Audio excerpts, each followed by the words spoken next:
Ignorance to knowledge কিভাবে যাওয়া যায়, কোন গাড়িতে বসে যাব, from ignorance to knowledge.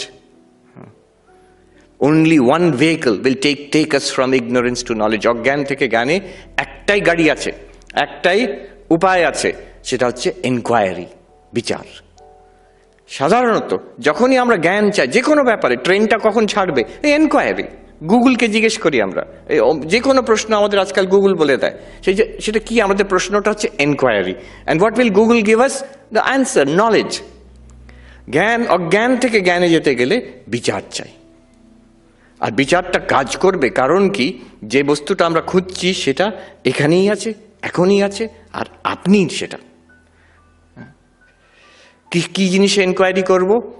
Vedanta বাক্য, the teaching of Vedanta, which tells us that I am Brahman, এই বাক্যটাকে আমরা ইনভেস্টিগেশন করব। আমি বললাম যে অদ্বৈত বেদান্ত খুব সোজা, সে অর্থে খুব এলিগেন্ট।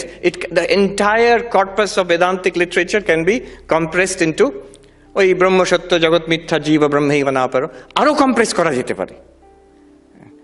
একটা ছোট ছোট বাক্য আছে উপনিষদের বাক্য, যাকে আমরা বলি মহাবাক্য। এই মহাবাক্য কি? যেখানে টেকনিক্যালি ওর ডেফিনেশন আছে, জীব ব্রহ্ম ঐক্য প্রতিপাদনম, যেখানে জীব আর ব্রহ্ম এক, এই বাক্য যেটা বলে তাকে মহাবাক্য বলা হয়। এই মহাবাক্য যেমন আমরা সবাই শুনেছি এগুলো, তত্ত্বমসি, কে না শুনেছে, তুমি সেই। আজকের এই সেশনটা একটু কঠিন বটে, কিন্তু যারা বেদান্ত চর্চা করেছেন তারা খুব রস পাবেন, আর যারা করেননি তারা একটু নতুন জিনিস শিখবেন। So it will be interesting. তত্ত্বমসি আমরা সবাই শুনেছি, অহম ব্রহ্মাস্মি, আমি ব্রহ্ম। এই মহাবাক্য উপনিষদে it's scattered many places, there are many such mahavakyas, কিন্তু conventionally আমরা ঔপচারিকভাবে 4টি মহাবাক্য we recognize 4 mahavakyas। মহাবাক্য কি বলে? একই কথা বলে, তুমি ব্রহ্ম, এইটুকু বলে দেয়। ছান্দোগ্য উপনিষদ, সামবেদ থেকে তত্ত্বমসি, সেখানে শ্বেতকেতুর বাবা তাকে 9 বার, সেই ছান্দোগ্য উপনিষদের 6ষ্ঠ অধ্যায় 9 বার বলছেন তত্ত্বমসি, জপ করার জন্য নয়, 9 বার বলছেন, বিভিন্ন রকম ভাবে বুঝিয়েছেন, বিভিন্ন এক্সাম্পল দিয়ে বুঝিয়েছেন।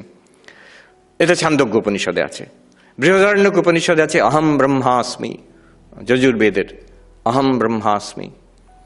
ঐতেরীয় উপনিষদে আছে প্রজ্ঞানম ব্রহ্ম, ঋগ্বেদ থেকে।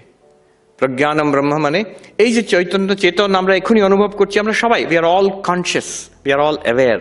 এই যে এখন অনুভব করছি, এটাকে যদি ঠিক ঠিক জানি, ঠিক ঠিক অ্যাপ্রিসিয়েট করি, we will realise this is infinite, limitless. এই হচ্ছে ব্রহ্মের অনুভব, প্রজ্ঞানম ব্রহ্ম। আর অথর্ব বেদে আছে মান্ডুক্য উপনিষদে অয়ম আত্মা ব্রহ্ম, দিস ভেরি সেলফ, এই যে এইটাই ব্রহ্ম, এটাই দ্য আলটিমেট রিয়ালিটি, অয়ম আত্মা ব্রহ্ম। তাহলে দেখুন 4টে বেদ থেকে 4টে মহাবাক্য। ঋগ্বেদের ঐতরীয় উপনিষদ থেকে প্রজ্ঞানম ব্রহ্ম, এই চেতনই হচ্ছে ব্রহ্ম। সামবেদের ছান্দোগ্য উপনিষদ থেকে তত্ত্বমসি, তুমি সেই, তত্ত্বমসি, এটা সবচেয়ে বিখ্যাত মহাবাক্য, তত্ত্বমসি, মোস্ট ওয়েল নোন। তারপরে আছে যজুর্বেদের বৃহদারণ্যক উপনিষদ থেকে অহম ব্রহ্মাস্মি, আই অ্যাম ব্রহ্মণ। আর মান্ডুক্য উপনিষদে অথর্ববেদের মহাবাক্য অয়ম আত্মা ব্রহ্ম, এই আত্মাই ব্রহ্ম, এই বস্তু, এই জিনিসটাই হচ্ছে ব্রহ্ম, এখানেই ব্রহ্ম। এখন এই কথাগুলো তো বলা হয়ে গেল, এর মানে কি করে বার করবো আমরা? এগুলো তো সব সেন্টেন্সের মানে বুঝতে হবে। আমি শুনে নিলাম তত্ত্বমসি, কিন্তু কি করে, এর মানে কি, তৎ মানে কি, ত্বম মানে কি, আর এটাকে জানলে আমি কি করে, আমার জ্ঞান হয়ে যাবে, আমি অজ্ঞান থেকে জ্ঞানে কি করে পৌঁছে যাব, আমার ব্রহ্মজ্ঞান কি করে হয়ে যাবে, এটা মানে বুঝলে। এইটাই আজকের subject. Before we dive into the actual analysis, এই দেখুন মহাবাক্য অর্থ বিচার, এইটাই কিন্তু this is the core of অদ্বৈত বেদান্ত। অদ্বৈত বেদান্ত যখনই আমরা পড়াশোনা করি, এটা যদি আপনি ট্র্যাডিশনাল পণ্ডিতি মেথডে পড়তে যান, ক্লাসিক্যালি ট্রেন পণ্ডিতের কাছে, সে কিন্তু এইটাই শেখাবে, মহাবাক্য অর্থ বিচার, বিস্তৃতভাবে এটা অ্যানালিসিস। এই নিয়ে বহু গ্রন্থ আছে, প্রাচীন বেদান্তের গ্রন্থ। তো before we go into this, এর ভেতরে আমরা ডুব দেবো আজকে। Let us take a little bit of the big picture. কয়েকটা কমেন্ট আমি করতে চাই এই বিষয়ে, খুব সুন্দর, শুনলে বেশ ভালো লাগবে। যেমন আমরা আজকে একটা মহাবাক্য নেব, তত্ত্বম আসি, তুমি সেই। ছান্দোগ্য উপনিষদে যে ছাত্র শ্বেতকেতু, তার বাবা তাকে বলছেন তুমি সেই, তত্ত্বমসি, তত্ত্বমসি শ্বেতকেতু। এখানে তত্ত্ব মানে কি, ত্বম মানে কি, আর সঙ্গে হলে কি কি, তার এক আইডেন্টিটি হলে কি করে হয়, আর তার কি লাভ হলো আমার, সেগুলো দেখবো আমরা। তার আগে, before I go into that, let's take a look at how profound this statement is, that thou art, you are that. এই সেন্টেন্সটা কত গভীর। It encompasses all of spiritual life. কেমন দেখবেন ধর্ম জীবনে, অধ্যাত্ম জীবনে এই দুরকম হয়। Religions of the world can be classified into these two categories, tat আর ত্বম। একটা হচ্ছে ঈশ্বর কেন্দ্রিক, তৎ কেন্দ্রিক, আরেকটা হচ্ছে ত্বম কেন্দ্রিক, সেলফ এনকোয়ারি বেসড। জীব কেন্দ্রিক একটা, আরেকটা ঈশ্বর কেন্দ্রিক। দুরকম ধর্ম হয়। আমি মানে কি বলছি দেখুন, কিছু ধর্ম আছে যার সেন্টার হচ্ছে ভগবান, it's a search for god. যেমন ক্রিশ্চিয়ানিটি, ইসলাম, জুডাইজম। হিন্দু ধর্মে তো অনেক এরকম আছে, শাক্ত যারা বৈষ্ণব, যারা শৈব। ক্রিশ্চিয়ানিটির সেন্টার কি? God, father in heaven. ইসলামের সেন্টার কোর কি? আল্লাহ, জেহোভা। জুডাইজমে, শৈবিজমে শিব, শাক্ত পথে হচ্ছে দেবী, বৈষ্ণব পথে নারায়ণ, বিষ্ণু।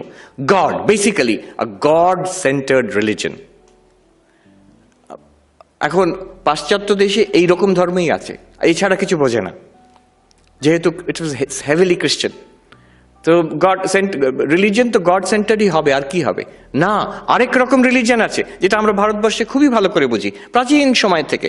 ভাবুন বৌদ্ধ ধর্ম, কোনো গড সেন্ট্রিসিজম নেই সেখানে, ঈশ্বরের কথাই নেই সেখানে। ঈশ্বরের বিষয়ে মৌন থাকছেন, অ্যাগনস্টিক অ্যাবাউট গড। তাহলে বৌদ্ধ ধর্ম কি নিয়ে? নিজের ওপরে বিচার করে। এই যে জীব, তার নির্বাণ লাভ কি করে হবে, এটাই হচ্ছে the whole centre, the core concern of Buddhism. শুধু বুদ্ধিজম নয়, জৈনিজম, এটাও কিন্তু এনকোয়ারি ইন্টু দ্য সেলফ। সেখানে ঈশ্বরের কথা নেই। হিন্দু ধর্মের মধ্যে আবার গড সেন্টার যেমন আছে, আবার সেলফ এনকোয়ারি বেসডও আছে। আমি সেলফ সেন্টার্ড বলছি না, তাহলে ভুল মানে হয়ে যাবে। সেলফ এনকোয়ারি বেসডও আছে। যেমন সাংখ্য দর্শন, সেখানে ঈশ্বরের কথাই নেই। পাতঞ্জল যোগ দর্শন, সেখানে ঈশ্বরের কথা আছে, বাট ঈশ্বরের স্ট্রিক্টলি মার্জিনাল। সেখানে হচ্ছে নিজের জীবের যে মুক্তি, সমাধি লাভ করে তার মুক্তি হবে, এই। And Hinduism is, I call it a full spectrum religion. তার মধ্যে সব কিছু আছে। আমাকে once in a while in the United States I'm called to give talks on Hinduism, sometimes to school students, college students. And the way I put it is, see, in Hinduism, whatever question you ask, the answer is yes and no. হিন্দুরা কি ভগবানে বিশ্বাস করে? হ্যাঁ, অবশ্যই। আর না, করে না। বেশিরভাগই করে। আবার যদি কেউ বলে সাংখ্য দর্শন, ভগবানের কথা নেই সেখানে।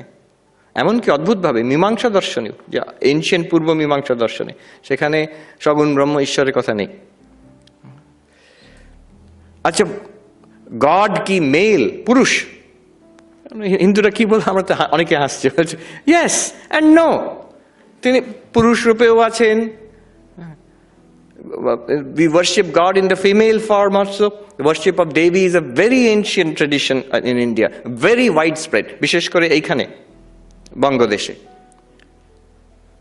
অবাক হয়ে যায় ওরা। Whatever you say in Hinduism, the answer will be yes and no. এটাও হয়, সেটাও হয়।